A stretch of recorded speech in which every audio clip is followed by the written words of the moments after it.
What is the science of learning?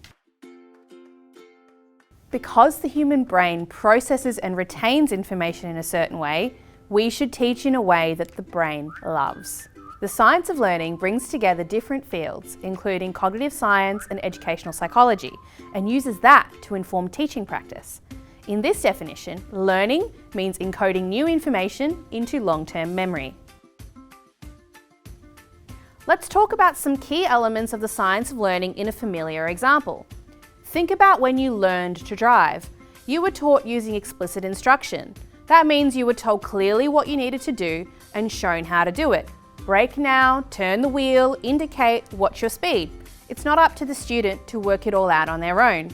When we learn to drive, each of the micro skills that make up the complex task of maneuvering a vehicle at speed in different conditions need to be practiced until they become effortless. Learner drivers spend hours on the road practicing changing lanes, parallel parking, maintaining speed, checking their mirrors. But what if we didn't build up skills systematically? Imagine putting a learner driver straight into busy traffic, cranking up the volume and yapping in their ear, all while they're trying to figure out how to operate a car. They'd be overwhelmed and pose a danger to themselves and others. That's because their working memory, the part of the brain responsible for processing new information, would be in cognitive overload. Working memory is the gatekeeper to all learning.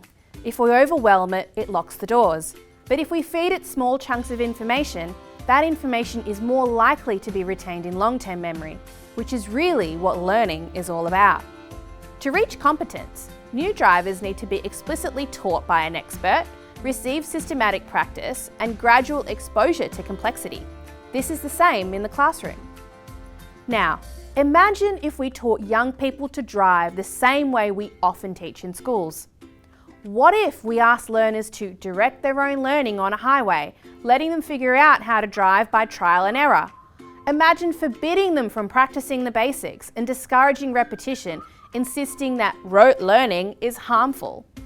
Picture a learner constantly taking their eyes off the road to look at the numbers on the gear stick or looking down to find the brake pedal. No parent or driving instructor would ever teach in this way.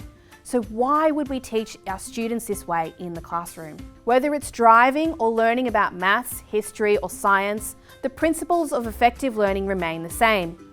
Build from the basics, avoid overwhelming the brain, practice deliberately, and move from simple to complex. By using the science of learning to inform teaching, we empower students to learn and thrive.